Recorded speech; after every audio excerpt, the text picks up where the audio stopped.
من لا نبي بعد أما بعد فأعوذ بالله من الشيطان الرجيم بسم الله الرحمن الرحيم ليس البر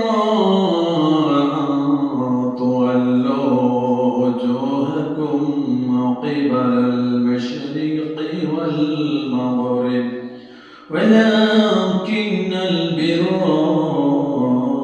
من آمن بالله واليوم الآخر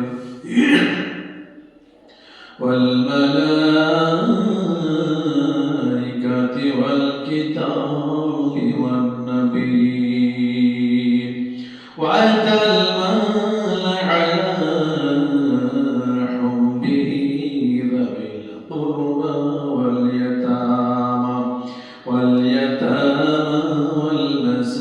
والمساكين وابن السبيل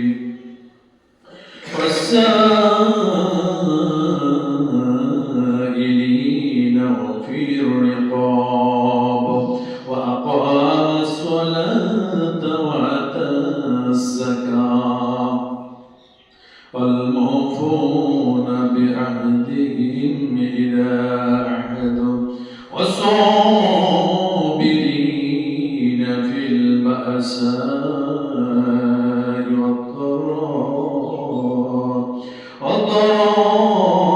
والضراء وحين البعث أولئك الذين صدقوا وأولئك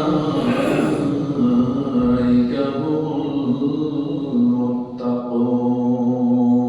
المتقون. ونفعنا بالقرآن العظيم ونفعنا وإياكم بالآيات والذكر الحكيم فإنه تجاوز كريم مالك ورؤوف رحيم.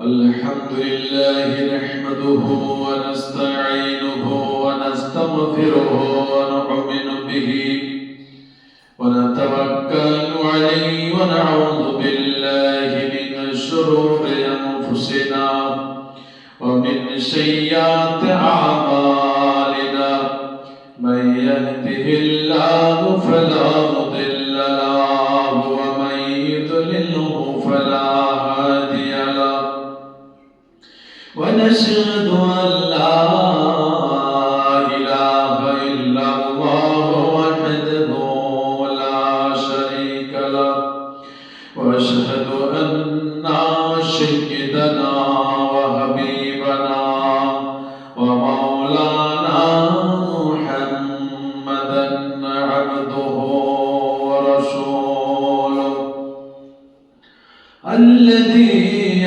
أرسله بالحق بشيرا ونذيرا وداعيا إلى الله بإذنه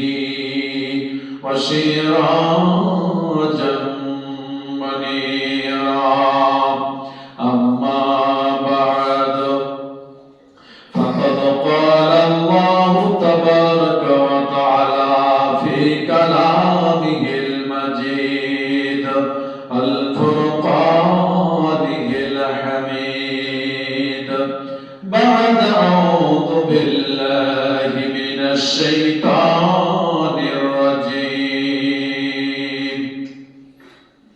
يا أيها الناس اتقوا ربكم الذي خلقكم من نفس واحدة وخلق منها زوجها وبث منهما رجالا كثيرا رجالا كثيرا ونساء واتقوا الله الذي تساءلون به والأرحام إن الله كان عليكم رقيبا يا أيها الذين آمنوا اتقوا الله حق تقاته ولا تموتن إلا وأنتم مسلمون يصلح لكم أعمالكم ويغفر لكم ذنوبكم ومن يطع الله ورسوله فقد فاز فوزا عظيما وقال تعالى الذين يؤمنون بالغيب ويقيمون الصلاة ومما رزقناهم ينفقون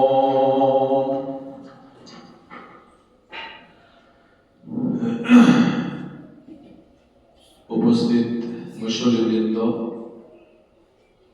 প্রশংসা একমাত্র সেই আল্লাহ তাআলার, যে আল্লাহ তাআলা আমাদেরকে এই জুম্মার দিনে আল্লাহ হাজির করেছেন।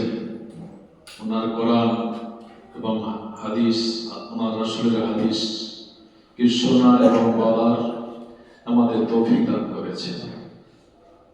আল্লাহ পৃথিবীর কোনো দুনিয়াবি কোনো কাজ কর্মে লিপ্ত না করে সমস্ত কাজ কর্ম ছেড়ে দিয়া যে আল্লাহ তাআলা আমাদেরকে এই পবিত্র মসজিদে আসার তৌফিক দান করেছেন, এজন্য আমরা আমাদের সকলে শুকরিয়া আদায় করা দরকার। আল্লাহ বলছেন ফাজকুরনি আযকুরকুম, আমার শুকরিয়া করো, আমি তোমাদেরকে অনুসরণ করব। আমরা সেই আল্লাহকে খুতবা শুরুতে স্মরণ করি, সে আল্লাহর আমরা প্রশংসা করি। আমরা সবাই বলি আলহামদুলিল্লাহ। শতকোটি দরুদ এবং সালাম বর্ষিত হোক সেই রাসূলের উপরে যিনি সমস্ত ইমামুল আম্বিয়া, উনি হচ্ছেন আমাদের নবী, উনি আমাদের আদর্শ শিক্ষক, আর আমরা হলাম ওনার উম্মত, ওনার ছাত্র। ওনার উম্মত হতে পেরে, ছাত্র হতে পেরে আমরা খুশি হয়ে ওনার দরবারে আমরা সকলে আমরা দোয়া এবং দরুদ ওনার জন্য আমরা সবাই বলি আল্লাহুম্মা আমিন, আল্লাহুম্মা সাল্লি আলাইহি, আল্লাহুম্মা বারিক আলাইহি। আমি আপনাদের সামনে গত জুমা থেকে আলোচনা করছি যে মুমিন সম্পর্কে এবং রব সম্পর্কে, মুত্তাকি সম্পর্কে এবং রব সম্পর্কে। তো যা হোক, আজকের খুতবা হবে আমাদেরকে প্রকৃত আল্লাহর ভয় করেওয়ালা বান্দা যদি হতে হয়, আমরা যদি প্রকৃত আমাদেরকে মুত্তাকি হতে হয়, তাহলে আমাদের ভিতরে 10টা গুণ থাকতে হবে। এই 10টা গুণ যদি আমাদের ভিতরে থাকে, সারা পৃথিবীর মানুষ যদি আমাদেরকে ছোট লোক বলে, আমাদের যদি বেঈমান বলে, তো আল্লাহ আঙ্গুল ইশারাতে বলবেন না না, উলাইকাল্লাযীনা সাদাকু, ওই বান্দাটাই আমার সঠিক পথের বান্দা। 2 নম্বরে বলবেন ওয়া উলাইকা হুমুল মুত্তাকুন, এবং ওই বান্দাগুলোই হচ্ছে আমার পবিত্র মুত্তাকি বান্দা। তবে আমাদের ভিতরে এই 10টা গুণ থাকতে হবে। 10টার মধ্যে হচ্ছে 5টা জিনিসের প্রতি ঈমান আমাদের শক্তভাবে মজবুতভাবে রাখতে হবে, এবং 5টা কাজ করে আমাদেরকে দেখিয়ে দিতে হবে।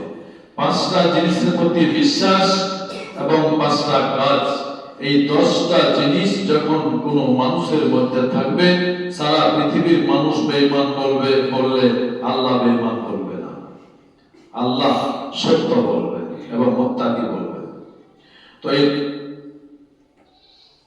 5টা বিশ্বাসের কথা গত জুমা আলোচনা করেছিলাম। তো আল্লাহ প্রভু বলেছেন যে লাইসাল বিররা মান তুওয়াল্লু উজুহাকুম কিবালাল মাশরিকি ওয়াল মাগরিব, তোমরা পূর্ব এবং পশ্চিমের দিকে সিজদা করে নামাজ পড়বা, শুধু এই নামাজ পড়েই তোমরা নিজেকে ঈমানদার দাবি করতে পারবে না। পূর্ব পশ্চিম কেন সেটা বলেছিলাম, যে নাইজেরিয়ার লোকেরা পূর্ব দিকে মুখ করে নামাজ পড়ে, কারণ তাদের কিবলা পূর্ব দিকে হয়। তাই আপনার সুদানের লোকেরা পূর্ব দিকে পড়ে, নাইজেরিয়া উত্তর দিকে পড়ে, মদিনার লোকেরা দক্ষিণ দিকে মুখ করে নামাজ পড়ে, আর আমরা ভারত, পাকিস্তান, বাংলাদেশের মানুষ আমরা পশ্চিম দিকে মুখ করে নামাজ পড়ি, কারণ পশ্চিম দিকে আমাদের কিবলা পড়ে। তাই ওই জন্য আল্লাহ বললেন যে তোমরা পূর্ব, পশ্চিম, উত্তর, দক্ষিণ মনে মুখ করে নামাজ পড়ে নিবা, আর বাকি সব কাজ তোমরা নিজের মন মতন চালাবা না। এটাকে ঈমানদারি বলা যাবে না। ঈমানদার হতে হলে নামাজের সাথে 8-9টা, মোট 10টা তোমাদের ভিতরে গুণ থাকতে হবে। 5টা জিনিসের প্রতি বিশ্বাস, আর 5টা হচ্ছে কাজ। তো আমি গত জুমা বলেছিলাম যে 5টা জিনিসের মধ্যে 3টা বলেছিলাম। একটা হচ্ছে আল্লাহর প্রতি ঈমান, আল্লাহর প্রতি আমাদের পূর্ণ বিশ্বাস রাখতে হবে। আল্লাহ আছেন, আল্লাহ আমাদের সবকিছুর মালিক, আল্লাহ আমাদের সৃষ্টি করেছেন, আমাদের এই পৃথিবীতে আল্লাহ কিছু আমাদের দায়িত্ব দিয়ে পাঠাচ্ছেন, এমনি পাঠায়নি। শুধু এই দুনিয়ার বুকে সাজদা করতে হলে আল্লাহর সামনে সাজদা করতে হবে, আল্লাহ শুকরগুজার করতে হবে, এবং আল্লাহ জাত এবং সিফাতের উপর বিশ্বাস করতে হবে। এটা বলেছিলাম। তারপরে বলেছিলাম আল ইয়াউমিল আখির, একদিন আমাদের জীবনের পরিসমাপ্তি ঘটবে, আমাদের কবরে যেতে হবে, আমাদের হাসরের ময়দানে উঠতে হবে, আল্লাহ রাসূলের সামনে আমাদের যেতে হবে, উম্মত পরিচয় দিতে হবে। রাসূলকে বাদ দিয়ে পৃথিবীতে কাজ করলে কিয়ামতের মাঠে রাসূলের সুপারিশ পাওয়া যাবে না। সেখান থেকে যেতে হবে আল্লাহর কাছে সার্টিফিকেট দিতে। সেদিন আল্লাহ বলবে উজিয়া বিল কিতাব ওয়ান নাবিয়্যিন ওয়া শুহাদা, তোমরা আমার কাছে আজকে জান্নাতের সার্টিফিকেট দিতে এসেছো, 3টা জিনিস তোমাদের সঙ্গে আনতে হবে, তাছাড়া পাবে না। তোমাদের সাক্ষী আনতে হবে, তোমাদের নবীকে আনতে হবে, আর তোমরা যা করেছো তার প্রমাণ আনতে হবে। সেই দিন যারা প্রকৃত বান্দা হবে, যারা রাসূলের সুপারিশ পেয়ে যাবে, সেদিন তারা বলবে সীমাহুম ফি উজুহিম বিন নাশারিশ সুজুদ, হে আল্লাহ তুমি আমার বডির দিকে তাকিয়ে দেখো যে আমি সমস্ত সাক্ষী নিয়ে এসেছি কিনা তোমার সামনে, আমার নবীকে নিয়ে এসেছি কিনা, আমার বডিতে নবী আছে কিনা দেখলেন, আমার সাক্ষী আছে কিনা আপনি দেখলেন। সীমাহুম ফি উজুহিম, আমার কপাল, আমার মুখমণ্ডল, আমার দেহের দিকে তাকিয়ে দেখেন আমি সাক্ষী নিয়ে এসেছি, আমার সমস্ত ওজুর জায়গাগুলি জ্বলজ্বল করে চলছে, আমার সিজদা করার পরিচয় আছে। তো সেই দিন যারা প্রকৃত মুত্তাকি বান্দা হবে, সেদিন সাক্ষী আল্লাহ বলবে, কিন্তু তার বড়িতে সাক্ষী সেট করা হবে। পৃথিবীর বুকে যদি আমরা নবীকে তোয়াক্কা না করি, আমরা যদি প্রথাকে মূল্যায়ন করি, যেহেতু আল্লাহ রাসূল বলে গেছেন আমি তোমাদের নিকট কোরআন এবং হাদিস রেখে গেলাম, এই দুইটাকেই মেনে চলিও, না হলে তোমাদের পরিণাম ভালো হবে না ইবাদত করার পরেও। কারণ কিয়ামতের মাঠে ইবাদত বন্দী করা লোকগুলোকে 73টা কাতার করা হবে, 72টাই জাহান্নামে যাবে, কম সংখ্যক লোক, খুব কম সংখ্যক লোক জান্নাতে কাতার যাবে। সেই কাতারটা কারা? সাহাবে জিজ্ঞেস করলেন, রাসূল বললেন যারা কোরআন এবং হাদিসকে সামনে রেখেই দুনিয়া চলবে তারাই, আর বাকি যারা অন্যান্য পরিচয় দেবে তাদের মুক্তি নাই। রাসূল বলে যায়নি যে আমি তোমাদের নিকট মুজিজ রেখে গেলাম, প্রথা রেখে গেলাম, শাফি রেখে গেলাম, হানাফি রেখে গেলাম, মালিকি রেখে গেলাম, হাম্বলি রেখে গেলাম। এটা বলেনি। রাসূল বলেছেন কোরআন এবং হাদিস এই দুইটা জিনিস সব জায়গাতেই হবে, বিয়েতে, শাদীতে, সর্ব জায়গাতে। দেখেন একটা মহিলাকে তালাক দেওয়ার পর 3 মাস অপেক্ষা করতে হয়, এটাই শরীয়ত, আল্লাহ রাসূল বলে গেছেন। কিন্তু আজকে দেখেন অহরহ সেটা তোয়াক্কা করছে না। এই জন্য যে সন্তানগুলি ভালো হচ্ছে না আমাদের, কারণ সন্তানগুলি বৈধ হচ্ছে না। যেমন গতকালকে একটা মেয়ে, আমি ওই এলাকাতে মোটামুটি 2000 গ্রামে বিয়ে রেজিস্ট্রি করি, মানে পাকা ইউনিয়নের কাজে আমরা আপনার দোলার ভাই দায়িত্বটা আমরা দিয়ে রেখেছি আমার স্কুলের পাশে, আমি কাজটা করি। তো তালাক হওয়ার মোটামুটি 15-20 দিন হলো।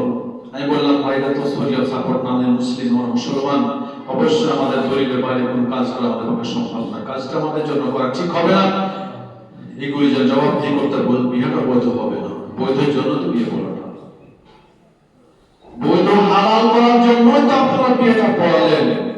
তো যদি বিয়েটা বৈধ না হয় তো লাভ কি হলো বলেন? পরবর্তী জীবনটা শেষ, পুরুষ মহিলা শেষ, সন্তানগুলি ভালো হবে না। আসলে আমাদের এই জিনিসগুলি সঠিক শরীয়ত অনুযায়ী হচ্ছে না, এই জন্য আমাদের সন্তানগুলি ভালো হচ্ছে না। আল্লাহ রাসূল বলেছেন যে কিয়ামত যখন কাছে নিকটে চলে আসবে তখন একটা ঈমানদার লোক খুঁজে পাওয়া যাবে না, তখন কিয়ামত হবে। একটা ঈমানদার থাকা পর্যন্ত কিয়ামত হবে না। তাহলে বেঈমান কিভাবে আস্তে আস্তে মানুষ হবে? তো বেঈমান আস্তে আস্তে ওইভাবে হবে, প্রথমত ঈমানদার সব মহিলাদেরকে চরিত্রহীন পুরুষ দিয়ে তাদের চরিত্র নষ্ট করা হবে। যখন একটা মহিলার চরিত্র শেষ হয়ে যাবে তখন তার পেট দিয়ে তার মাধ্যমে আল্লাহর ওলি সব ঈমানদার মানুষ আসা সম্ভব নয়। তাহলে পৃথিবীতে মানুষকে বেঈমান করতে হলে আগে মেয়েদের চরিত্রকে নষ্ট করতে হবে, তাহলে পৃথিবীতে ঈমানদার মানুষ আসার রাস্তাটা বন্ধ হয়ে যাবে। আর একটা ঘটনা হয়েছিল, একটা মেয়ের বিবাহ হয়েছিল, সম্পর্কটা ছেলে, তো মেয়ের বিশ্বাস হলো না, আগে বিয়ে করার পরে তারা। আমি বললাম আরে ভাই এটা তো ঠিক হবে না, যতদিন তোরা থাকবেই যে না হবে সন্তানগুলি অবৈধ হবে। বলছে না আল্লাহ মাপ দিয়ে দিবে। তো মাপ তো দিবে, মাপের রাস্তায় গেলে তো মাপ দিবে, তোমাকে আগে শাস্তি পেতে হবে, দোররা পেতে হবে, দোরা পাওয়ার পর আবার তোমাকে রাসূলের সুন্নাহ বিবাহ করতে হবে, তাহলে তো তোমার হালাল হবে। ক্ষমা তো করবেই আল্লাহ, সঠিক রাস্তা আসার পরে ক্ষমা হবে, তার আগে নয়। বাঁকা রাস্তা থেকে কোনোদিন সঠিক জিনিস খুঁজে পাওয়া যাবে না। তো যা হোক, এই জন্যই সমাজ দায়ী, রাষ্ট্র দায়ী, আলেম ওলামা বিভিন্ন ভাবে চাপে পড়ে হয়তো বিভিন্ন কাজ করতে পারে, তো না করলে আমাদের থাকছে না, এইভাবে করে সব অ্যামালগেট হয়ে সব পৃথিবী চলছে। তো আল্লাহ তাআলা আমাদেরকে কোরআন এবং হাদিস দিয়েছেন একমাত্র মানুষকে বিপদ থেকে বাঁচার জন্য। আর আজকে আমরা কোরআন এবং হাদিসকে তোয়াক্কা না করে আজকে আমরা শেষ পথে চলে যাচ্ছি। তো যেই ব্যক্তি রাসূলকে তোয়াক্কা না করবে কিয়ামতের ময়দানে রাসূলের সুপারিশ পাওয়া সম্ভব নয়। সকাল বলে তাড়িয়ে দেওয়া হবে। কোন মানুষ যদি তাদেরকে কামিয়ে কেটে মারা যায়, ও ব্যক্তি জান্নাত পাবে যদি হজ করে আসে, যদি 5 ওয়াক্ত নামাজ পড়ে, এটাই তো তার পরিচয়, মুসলিম মানুষের পরিচয়। তো সেদিনকে আমি গত জুমা বলেছিলাম আখিরে এইভাবে আল্লাহর কাছে যেতে হবে। সেই দিন আমাদের সমস্ত জিনিসকে অতিক্রম করে, পুরুষার্থ অতিক্রম করে আমাদের জান্নাত যেতে হবে। তারপরে ফেরেশতাকে খুব সতর্ক হয়ে চলতে হবে, সাবধান, এরা হচ্ছে গোয়েন্দা, সমস্ত রিপোর্ট সংগ্রহ করে আল্লাহর কাছে পৌঁছাচ্ছে। উদাহরণ দিয়ে সরকারের গোয়েন্দার কথা বলেছিলাম, সেটা যাচ্ছি না। তো আমরা যখনই কোনো অন্যায় কাজ করব তখনই যেন ব্রেনের সাথে এনে দেই যে আমাদের এই কাজ করা চলবে না, কারণ চতুর্দিকে আমাদের ডানে বামে তো আছেই, তারপরে সব জায়গায় ইচ্ছা আছে, এখানেও ফেরেশতা, সব জায়গাতে ফেরেশতা আছে, কোনো জিনিস কখন থাকবে না। তো যখনই আমরা কোনো কাজ করব সাথে ব্রেন বলে দিবে যে না ফেরেশতা আছে।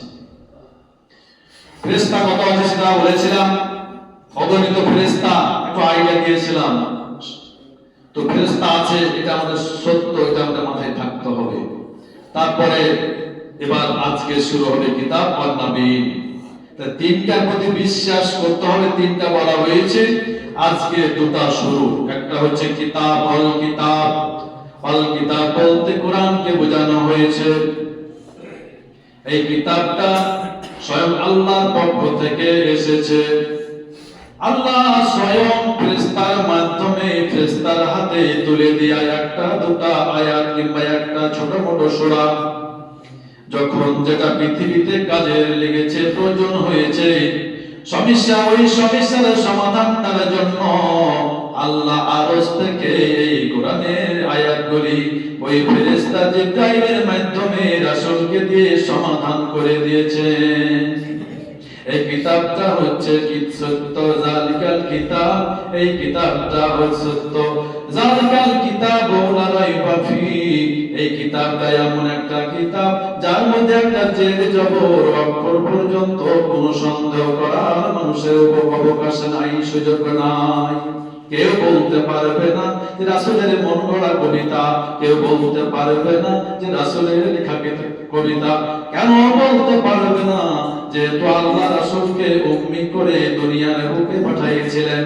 তিনি একজন নিরক্ষর, লেখাপড়া না জানা একজন, তিনি শিক্ষক, একটা কলম তিনি জানতেন না, আলিফ লিখতে পারতেন না। তাহলে কিভাবে সন্দেহ হবে যে এটা রাসূলের তৈরি করা, রাসূলের লিখনী কিতাব? অতএব কোনো সন্দেহ করেন নাই। আল্লাহ বলেছেন জালিকাল কিতাবু লা রাইবা ফি, এটা এমন একটা কিতাব যার মধ্যে একটা বিন্দু মাত্র সন্দেহ নাই। কাফেররা দুই একটা সন্দেহ বের করতে পারলেও আল্লাহ বলে দিয়েছেন ইন কুনতুম وإن كنتم في ريب مما نزلنا على عبدنا فأتوا بسورة, যদি তোমাদের এই কোরআনের মধ্যে যদি সন্দেহ হয়, তবে একটা ছোট্ট একটা গোটা কোরআন নয়, বড় সূরাও নয়, ছোট্ট একটা সূরা তোমরা রচনা করে দেখিয়ে দাও। এই কোরআনের মতো একটা ছোট্ট সূরা রচনা করে দেখিয়ে দাও। যদি তোমরা এই মুহূর্তে যদি তোমরা একে বন্ধু বান্ধব, তোমাদের পণ্ডিত, তোমাদের জ্ঞানীগুলি যতগুলো আছে, একত্রিত হয়ে যদি একটা ছোট্ট সূরা যদি রচনা করতে এই মুহূর্তে না পারো, তবে সাবধান হয়ে যাও। ফাইলাম তাফআলু ওয়া লাম তাফআলু, তবে তোমরা কিয়ামত পর্যন্ত চ্যালেঞ্জ থাকলো, কিয়ামত পর্যন্ত তোমরা এই পবিত্র কোরআনের মতো একটা সূরা তোমরা রচনা করার ক্ষমতা তোমাদের জুড়বে না। এটা এমন একটা কিতাব, এজন্য আল্লাহ বললেন তোমাদের পাঁচটা জিনিসের মধ্যে বিশ্বাস রাখতে হবে। তার মধ্যে 4 নম্বরে পবিত্র কোরআনের উপরে বিশ্বাস থাকতে হবে। সত্য যদি মুত্তাকি হতে হয়, তাহলে এই কোরআনকে একবার বিশ্বাস করতে হবে। কোরআনের প্রত্যেকটা আয়াত, প্রত্যেকটা কথা বিশ্বাস করতে হবে। যখনই কোরআন একটা হুকুম পেয়ে যাবেন, সাথে সাথে মেনে নিতে হবে। যদি না মানেন, তাই বুঝে নিতে হবে যে আপনি কোরআনকে মানেন না, আল্লাহকে মানেন না। কোরআন যে হারাম বলেছে, সাথে সাথে ত্যাগ করতে হবে। যখনই চোখে পড়ে যাবে, কোন আলেমের মুখ থেকে কানে চলে আসবে, সাথে সাথে ত্যাগ করতে হবে। তাহলে আপনি ইমানদার, তাহলে আপনি আল্লাহকে বিশ্বাস করেন, কোরআনকে বিশ্বাস করেন। আর যদি চলছে চলুক, কি করছে, আমার তো বাপ দাদার করে এসছে, তাহলে আপনি আল্লাহকে মানেন না, কোরআনকে মানেন না। এই জন্য আপনার মুখ দিয়ে এই কথা বের হচ্ছে। তাহলে কোরআন সত্য, কোরআন আমাদেরকে মানতে হবে। কোরআন নিঃসন্দেহে আল্লাহর কিতাব। 2 নম্বর নবী, 2 নম্বর নবীদেরকে বিশ্বাস করতে হবে। 1 নম্বরে কিতাবকে বিশ্বাস, 4 নম্বরে কিতাবকে বিশ্বাস করতে হবে। পৃথিবীতে যতগুলি কিতাব এসেছে, মোট 104 খানা কিতাব এসেছে, 104 খানা। তার মধ্যে 100 খানা সহিহ, মানে ছোট ছোট জুটি বই, আর 4 খানা বড় কিতাব। তার মধ্যে একটা কোরআন। সমস্ত কিতাবের মধ্যে যা ছিল সব কোরআনের মধ্যে পেয়ে যাবে, সব পেয়ে যাবে। তো আল্লাহ এই কোরআন, এই কিতাব পৃথিবীতে যতক্ষণ এসেছে সবার প্রতি বিশ্বাস করতে হবে। ওয়ান নাবিয়িন, এবং যতগুলি আদম থেকে শুরু করে শেষ নবী পর্যন্ত যত নবী এসেছে সমস্ত নবীকে বিশ্বাস করতে হবে। আমাদের নবীর প্রতি সেই সময় সাহাবীদের বিশ্বাস ছিল তো ছিল, কাফেরদের ছিল। নবুয়ত পাওয়ার আগে রাসূলকে তো আলামিন বলেছে, আমানত তো বলেছে। তাছাড়াও নবুয়ত পাওয়ার পরেও মুখে না বললে তাদের কার্যক্রমে বাধ্য হয়ে রাসূলের প্রতি বিশ্বাস ছিল। একদিন উমাইয়া তার বাড়িতে গলির সামনে একটা উটকে খাবার দিচ্ছে আর বসে আছে। আল্লাহ রাসূল সেই রাস্তা দিয়ে হেঁটে চলে যাচ্ছেন, আর উমাইয়া বলছে, ও বাবা মুহাম্মদ, দেখেন কাফেরদের ভিতরেও বিশ্বাস ছিল। উমাইয়া বলছে, ও বাবা মুহাম্মদ, এই যে আমার উট, উটের পিঠের উপরে থাবা মারছে আর বলছে, ও বাবা মুহাম্মদ, এই কথা কে বলছে? তো উমাইয়া। ও বাবা মুহাম্মদ, এই যে আমার উটকে খাইয়ে দাইয়ে মোটা করে শক্তিশালী করছি, এর এই জন্যই যে উটে চড়ে তোমাকে তীর দিয়ে তরবারি দিয়ে হত্যা করার জন্য। আল্লাহ রাসূল বললেন, একটু মুখটা উমাইয়ার দিকে ঘুরিয়ে বললেন, ও উমাইয়া, আমাকে মারা তো দূরের কথা, তুমি আগামী জিহাদে তুমি মরবে। আল্লাহ রাসূল ঘুরে বলে দিলেন উমাইয়াকে। এবার উমাইয়া উটকে খাওয়া শেষ হলো, যখন বাড়ি গেল, বাড়িতে সে রুটি খেতে বসেছে, খেতে বসে রুটিকে ভেঙে যখন মুখে দিচ্ছে, মোটামুটি 4 ইঞ্চি নিচ থেকে আবার নিচে নেমে চিন্তা করছে, আবার উঠাচ্ছে, আবার মনটা যেন বাড়ি ভিতরে যেন কি অনুভব করছে, ব্যথা অনুভব করছে, টেনশন অনুভব করছে।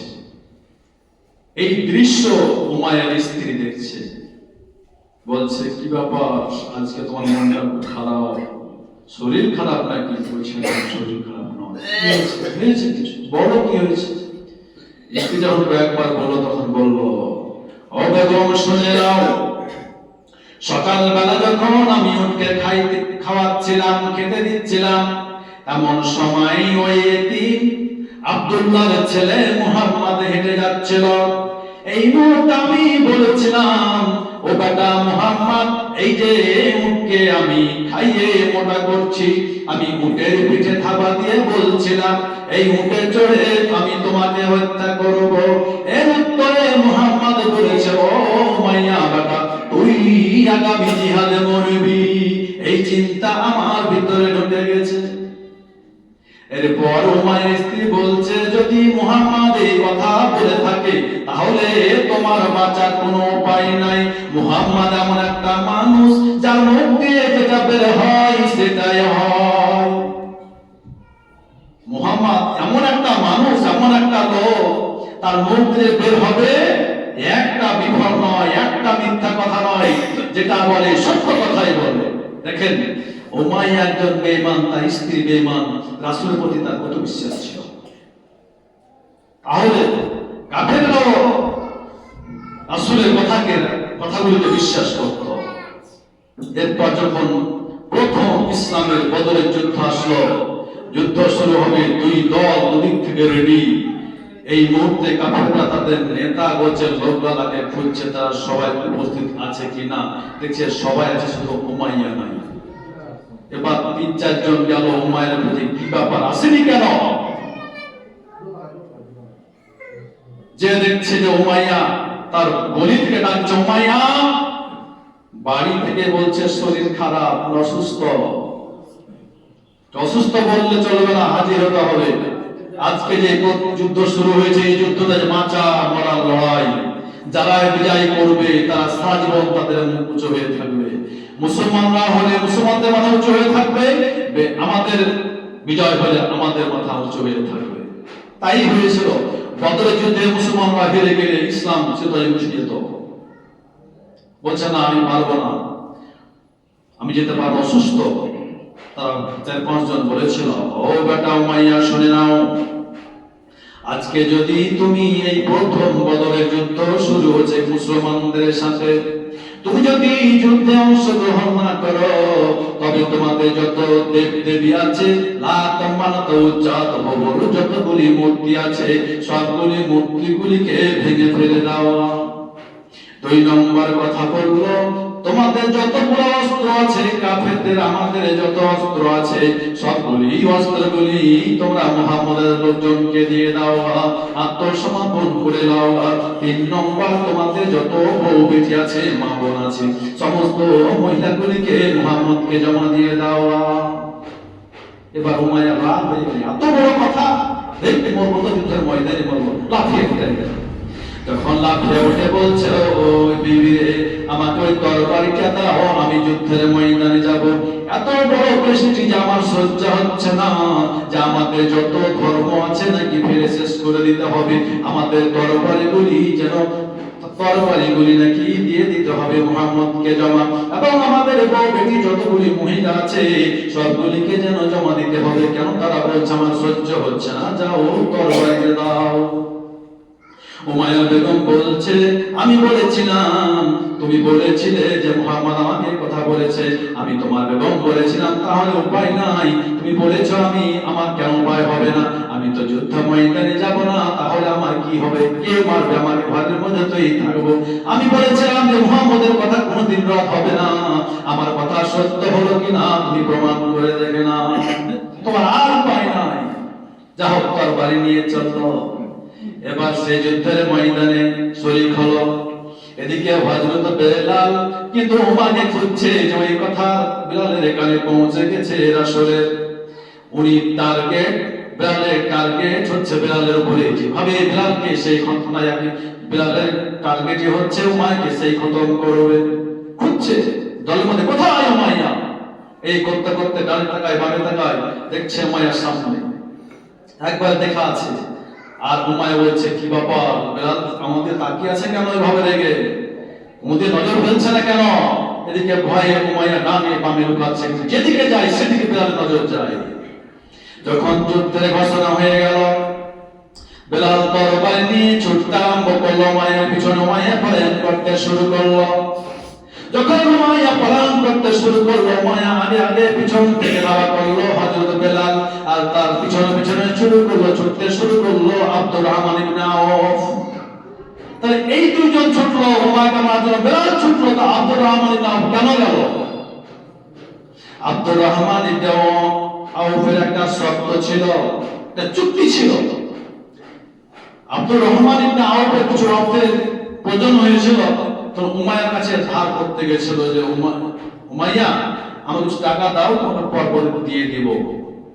তো উমাইয়ার সুদের ব্যবসা করতো।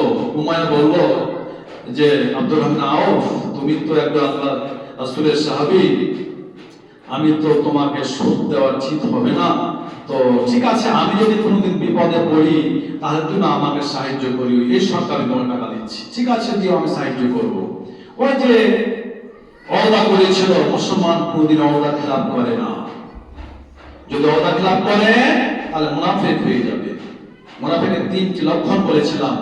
1 নম্বর, সে মিথ্যা কথা বলবে। যে মিথ্যা কথা বলে থাকে জেনে সে খাঁটি মুনাফিক। এখানে বললাম যে লাইসাল বিদাত ওয়াল উজুহাতুল কিবাল মাসজিদ ওয়াল মাগরিব, নামাজ পড়ার নামে ঈমানদারি নয়।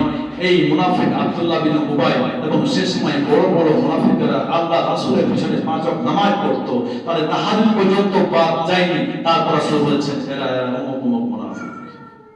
তো মুনাফিকের লক্ষণ হচ্ছে 3টা। যদিও সে নামাজ পড়ে, যখন সে মিথ্যা কথা বলে, আর যখন সে ওয়াদা খেলাপ করবে এবং আমানতের খেয়ানত করবে। তো আব্দুর রহমান ইবনে আওফ ওয়াদা করেছিল যে ঠিক আছে, বিপদে পড়লে আমি তোমাকে সাহায্য করব। যখন বেলাল ধাওয়া করলো উমাইয়ার পিছনে, উমাইয়া যখন পলায়ন করলো, তখন ওই যে ওয়াদা করেছিল, ওয়াদা রক্ষার জন্য আব্দুর রহমান ইবনে আওফ ছুটতে লাগলো। এক পর্যায়ে ছুটতে ছুটতে যখন ক্লান্ত হয়ে যখন উমাইয়া উবু হয়ে পড়ে গেল, আব্দুর রহমান ইবনে আওফ ওই বেলালের উপরে পড়ে গেল। যখন উমাইয়া পড়ে গেল, আব্দুর রহমান ইবনে আওফ সেও উমাইয়ার উপরে উবু হয়ে পড়ে গেল, যাতে বেলাল তার তলোয়ার ছাড়তে না পারে। তখন বেলাল বলছে, আব্দুর রহমান আওফ ভাই, তুমি ঠিক করেছো, কারণ তুমি ঈমানদার, কথা তো রক্ষা করতে হবে। ঠিক আছে, দেখছি আমি। এবার হযরত বেলাল তলোয়ারটা বালুর উপরে পড়েছিল, উমাইয়া বালুর ভিতরে তলোয়ার ঢুকে দিয়ে নিচ থেকে কাজ ছেড়ে দিয়েছিল। বেলাল উমাইয়াকে খতম করেছিল। দেখেন, একজন বেঈমান উমাইয়ার স্ত্রী বলেছিল যে আল্লাহর নবী মুহাম্মদ যেই কথা বলে, সত্য কথা বলে, সঠিক কথা বলে। প্রমাণ হয়ে গেল, তাহলে সেই বেঈমানেরও ইমাম ছিল যে নবী সত্য, তিনি সঠিক। হযরত আলী দেখেন সাহাবাদের তো বিশ্বাস ছিল। একজন সাহাবী রাস্তা দিয়ে আসছেন, আল্লাহ রাসূল একজন ব্যক্তিকে ধরে ঘোড়ার হাঁটকে নিয়ে যাচ্ছেন, মানে বেচারা ঘোড়া বেচতে যাচ্ছে। আল্লাহ রাসূলের সাথে সাক্ষাৎ হলো, বলছে ঘোড়া নিয়ে কোথায় যাবে? বলছে বিক্রি করতে যাবো। তো কত দাম নেবে? বলছে নিব 10 দিরহাম। তো ঠিক আছে, তুমি 9 দিরহাম দাও। আচ্ছা দেবো। কথাবার্তা হয়ে গেল। এবার রাসূলের বাড়ি থেকে ছুটছে ঘোড়াটা নিয়ে। তো যখন রাসূলের বাড়ির কাছে যাবে, তার কিছু দূরেই বলছে, মানে কেউ রাস্তায় ভাঙাচ্ছে, এই তো ঘোড়ার দাম তোমরা 12-13 দিরহাম লাগতো, তুই 9 দিরহামে কেন দিলি? তখন তাই তো চলে গেলাম। তো নিজে একটা কৌশল আনতে লাগলো, কি করে এখান থেকে আমি ঘোড়া নিয়ে চলে যেতে পারি, রাসূলকে ঘোড়াতে না পারি। তো বলছে হুজুর একটা কাম করেন না, ঘোড়াটা দামটা তো নিবেন আপনি, তো ফায়সালা করে দেন। তো ফায়সালা করলে মানে তুমি ফায়সালা তো করোনি, তুমি আমার বাড়ি ঘোড়া নিয়ে আসছো, ফায়সালা তো হয়ে গেছে, তোমাকে বলেছি তুমি দিতে রাজি আছো, এই জন্য তুমি আমার সাথে নিয়ে আসছো, চলো আমি বাড়িতে তোমার টাকাটা খরচ করবো। বলছে না হুজুর, না না, ফায়সালা তো করা হয়, দাম লাভ হয়েছে, ফায়সালা হয়নি। এই দুজন মেলে ঘোড়ালার সাথে আল্লাহ রাসূল দুইজন মেলে এভাবে কথা কাটাকাটি চলছে। এই মুহূর্তে একজন সাহাবী চলে আসছে, তো দেখছে যে ওই লোকটা বলছে দাম হয়নি, আল্লাহ রাসূল বলছেন না, ঘোড়ার দাম হয়ে গেছে। ওই ব্যক্তি বলছে এই ঘোড়ার পাখাটা ধরে নিয়ে রশিটা কেটে নিয়ে রাসূল হাতে দিচ্ছে, কি মনে করছিস? হ্যাঁ, ঘোড়া তো দাম ফায়সালা হয়ে গেছে, কেন তুমি না? তা আল্লাহ রাসূল বলছেন তুই কি ব্যাপার? আমরা দুজন দামদার করেছি, নিয়ে আসছি, আর তুমি দামদার করে তখন তুমি ছেড়ে না, আর এখন হঠাৎ এসে বলছো যে না দামদার হয়ে গেছে, তুমি কিভাবে জানতে পারলে? তখন ওই সাহাবী বলছে ইয়া রাসূলুল্লাহ, আমরা জাহান্নাম দেখিনি, আপনি বলেছেন জাহান্নাম আছে, আমরা সাহাবী বিশ্বাস করে নিয়েছি। আপনারা বলছেন জান্নাত আছে, জান্নাত দেখিনি, আপনি বলেছেন তাই জান্নাত আমরা বিশ্বাস করে নিয়েছি। আল্লাহ রাসূল আপনি বলেছেন মরার পরে কবরে যখন মানুষকে রাখা হবে, তখন মানুষের হিসাব নিকাশ হবে, শাস্তি হবে, শান্তি হবে, সবকিছুই হবে, এগুলো আপনি বলেছেন না দেখে আমরা বিশ্বাস করে নিয়েছি। তো এখন আপনি বলছেন ঘোড়া দাম ফায়সালা হয়ে গেছে, তাহলে এটা কেন বিশ্বাস করব না? এটাও বিশ্বাস। দেখেন সাহাবারা রাসূলের প্রতি কেমন বিশ্বাস ছিল, না যে রাসূল বলেছে না ফায়সালা হয়ে গেছে, বুঝে না ঠিক ফায়সালা হয়ে গেছে, কারণ রাসূল প্রতি মিথ্যা কথা বলে না। হযরত আলী রাদিয়াল্লাহু তাআলা আনহু যখন আল্লাহ রাসূল মক্কা থেকে মদিনায় রাত্রিবেলা রওনা হয়ে যাবেন, দেখেন আল্লাহ রাসূলের প্রতি কত ভরসা ছিল, কত বিশ্বাস ছিল। হয়তো আলী রাদিয়াল্লাহু তাআলা আনহুকে আল্লাহ রাসূল বললেন, আলী রে, আমি রাত্রিবেলা মদিনায় রওনা হয়ে যাব, আর তুমি এই ঘরের মধ্যে, যেই ঘরের মধ্যে আমানতের মাল, বাইতুল মাল, গরিবের মাল আমার কাছে জমা আছে, সেই মালগুলি তুমি যোগাবে। যখন রাত্রি চলে যাবে, রাত্রি অতিবাহিত হয়ে যাবে, সকালবেলা এতিমের মাল, বাইতুল মাল, গরিবের মাল, যার যেমন সব মালগুলি বুঝিয়ে দিয়ে তুমি মদিনায় কালকে সকালে আসবে, কালকে সকালে তোমার সাথে আমার কথা হবে। আল্লাহ রাসূল কাফেরদের ভয়ে হত্যা করবে, এজন্যই রাসূল রাত্রিবেলা চলে গেলেন মদিনা। আলীকে রেখে আলী সেই বিছানায় মাথা ঢেকে শুয়ে গেলেন, ভয় করলেন না। আমরা তো ভয় করতাম যে আমি শুয়ে গেলাম চাদর মুড়িয়ে, কাফেরেরা বুঝবে না আমি আলী শুয়ে আছি, তারা মনে করবে যে মুহাম্মদ শুয়ে আছে, জবাই করে দেবে। ভয় করলেন না। কেন ভয় করলেন না? রাসূলের প্রতি তাদের বিশ্বাস ছিল, রাসূলের প্রতি তাদের ভরসা ছিল, যেহেতু আল্লাহ রাসূল আমাকে বলেছে আলী রে, তুই ঘরের মধ্যে তুমি শুয়ে থাকো চাদর মুড়ি দিয়ে, এই যে ঘরের মধ্যে যতগুলি মাল জমা হয়ে আছে, বাইতুল মাল, যতগুলি আমানতের মাল, যতগুলি গরিবের মাল আছে, সমস্ত মালগুলি বুঝিয়ে দিয়ে শেষ করে সকালবেলা তুমি মদিনায় আসবে, মদিনায় গিয়ে তোমার সাথে আমার কথা হবে। যেহেতু আল্লাহ রাসূল বলেছেন সকাল হবে মদিনায় যাব, আল্লাহ রাসূলের সাথে কথা হবে, আল্লাহ রাসূল এই কথা বলেছেন, তাহলে রাত্রি বেলায় আমার মওত হবে না, আমাকে কেউ মারতে পারবে না, যেহেতু আল্লাহ রাসূল বলে দিয়েছেন মদিনায় সকালবেলা সব সুজ করে দিয়া সকালবেলা রওনা হয়ে যাবে, মদিনায় কথা হবে। আল্লাহ রাসূলের সাথে রাত্রি অতিবাহিত হওয়ার পর যতক্ষণ পর্যন্ত মদিনায় না যাব, আল্লাহ রাসূলের সাথে কথা না বলবো, তার আগে পৃথিবীর এমন কোনো বীর নাই যে আমাকে দুনিয়া থেকে হত্যা করতে পারে। কেমন ভরসা ছিল, কেমন বিশ্বাস ছিল। আমাদের তো বিশ্বাস নাই। ইহুদি না খ্রিস্টান আর মুসলমানদের ভিতরে একটা কথোপকথন, একটা মিটিং হলো, কার ধর্ম সত্য। সেই মিটিং এ বক্তব্য শুরু হলো। একজন খ্রিস্টান বক্তব্য দিচ্ছে যে এই জামানা হচ্ছে ঈসার জামানা, ঈসার ধর্ম চলবে, মুহাম্মদের ধর্ম চলবে না। মুহাম্মদ শেষ হয়ে গেছে আর ধর্ম শেষ হয়ে গেছে, ঈসা বেঁচে আছে, ঈসা ধর্ম চলবে। এভাবে বক্তব্য দিচ্ছে। তারপরে বক্তব্যের সাথে সাথে মানুষ উদাহরণ দিয়ে যাচ্ছে তার কথাটা কি, ও শ্রোতারা শোনো, যদি ঈসা ধর্ম যদি সত্য না হয়, যদি ঈসার কথা যদি সত্য না হয়, ধরে নাও তা মাথা ধরেন একটা আসছে তাদনচক থেকে, শিবগঞ্জ থেকে, আর একটা কালুপুর থেকে, তিন মাথার মোড়, সেখানে তিনটা লোক বসে আছে। একটা লোক শুয়ে ঘুমাচ্ছে আর একটা লোক বসে আছে। এখন কোন ব্যক্তি রাস্তা দিয়ে যাচ্ছে, রাস্তা যদি ভুলে যায় তাহলে ওই পথিক ঘুমানো ব্যক্তিকে রাস্তার কথা জিজ্ঞেস করবে না, যিনি বসে আছে চেতন হয়ে ওই ব্যক্তিকে জিজ্ঞেস করবে। বলো তো, বললো তাহলে ওই যে ব্যক্তি বসে আছে ওই ব্যক্তিকে জিজ্ঞেস করে, ঘুমানো ব্যক্তিকে জিজ্ঞাসা করবে না। এবার ওর বক্তব্য শেষ বলে দিল। তাহলে এখান থেকে বুঝতে হবে যে ঈসার জামানা, ঈসা জীবিত আছে, রাসূল ঘুমিয়ে গেছে। পথ দেখতে হলে ঈসাকে নিয়ে পথ চলতে হবে। বক্তব্য শেষ। এবার মুসলমান আলেম দাঁড়ালো, বলছে ও খ্রিস্টান ভাই শুনে নাও, ও খ্রিস্টান শুনে নাও, এই যে মাথার মোড় না, মাথার মোড় না, পঞ্চম মাথার মোড়, সেটা আমার দেখার বিষয় নয়। দুইজন লোক অপেক্ষা করছে সে মাথায়, একজন ঘুমিয়ে আছে, একজন জেগে আছে। যে ব্যক্তি ঘুমিয়ে আছে ওই ব্যক্তিকে জাগানো ব্যক্তি কেন জাগাইতে পারে না? তাহলে উনি একজন শ্রদ্ধাভাজন মানুষ, সম্মানিত মানুষ, তার সম্মানের খাতিরে তাকে জাগাতে পারছে না। তাহলে কত যে লোকটা জেগে আছে ওই লোকটা ওকে জোগাচ্ছে, উনি ঘুমাচ্ছে, উনার ঘুম ভাঙাতে পারে না। কেন পারে না? উনি দামি মানুষ, উনার সম্মানের কারণে উনাকে ঘুমাতে পারছে না।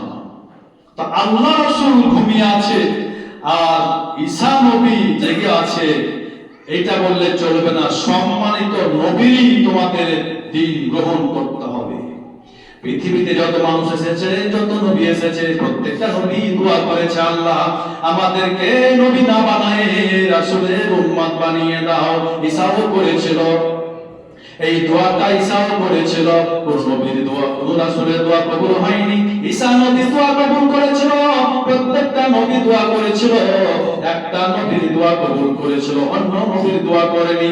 এই জন্য পৃথিবীতে একজনই নবী এবং একজনই উম্মত, একজনই শিক্ষক, একজনই ছাত্র, তিনি হচ্ছেন ঈসা আলাইহিস সালাম।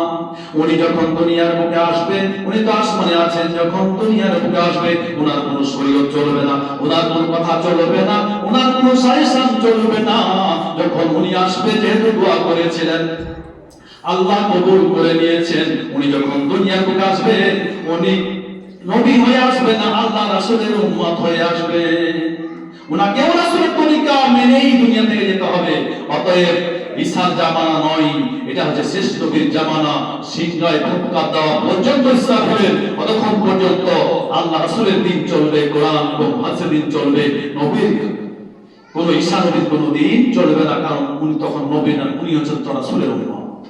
তো যাই হোক, তাহলে আল্লাহ রাসূলের প্রতি বিশ্বাস ছিল বেঈমানদের, আল্লাহ রাসূলের প্রতি বিশ্বাস ছিল সেই সময় সাহাবীদের কিন্তু আমাদের ভিতরে কিছুটা গলমাস শুরু হয়ে গেছে, আমরা বিশ্বাস করতে পারছি না। অতএব আল্লাহ এবং রাসূলের প্রতি বিশ্বাস না হলে আমরা প্রকৃত মুত্তাকি বলে পরিচয় দিতে পারবো না। তো যাই হোক, আল্লাহ বললেন লাইসাল বিরাম ওয়াল্লু উজহাকুম কিবালাল মাশরিকি ওয়াল মাগরিব, তোমরা নামাজ পড়ে শুধু মুত্তাকি হতে পারবে না। যদি মুত্তাকি হতে হয় তাহলে তোমরা তোমাদের 10টা জিনিসের 5টা জিনিসের প্রতি ঈমান আনতে হবে। মান আমানা বিল্লাহ ওয়াল ইয়াউমিল আখির ওয়াল মালাইকা ওয়াল কিতাব ওয়ান নাবিয়্যিন, এই 5টা জিনিসের প্রতি আমাদের ঈমান আনতে হবে আর 5টা কাজ করতে হবে। ওয়াতাল মাল আলা হুবি জাবিল কুরবান, পরে 5টা কাজের কথা বলা হয়েছে, সামনে জুমার 5টা কাজের কথা বলা হবে ইনশাআল্লাহ। মা তাওফিক ইল্লা বিল্লাহ, সেখান থেকে শেষ। তো আল্লাহ তাআলা আমাদেরকে যেন 5টা জিনিসের প্রতি বিশ্বাস এবং 5টা কাজ করার আমাদের ক্ষমতা দান করেন। আমরা সবাই বলি আল্লাহুম্মা আমিন। আমরা যেন পুরা মুত্তাকি হয়ে মরতে পারি, আমরা কালেমা হয়ে মরতে পারি। আল্লাহ তুমি আমাদের মুত্তাকি হিসেবে কবুল করে নাও। আমরা সবাই বলি আল্লাহুম্মা আমিন। ইন্নাল্লাহা ইয়ামুরু বিল আদলি ওয়াল ইহসান ওয়া ইতাইজিল কুরবা ওয়া ইয়ানহা আনিল ফাহশাই ওয়াল মুনকার ওয়া ইয়া'মুরু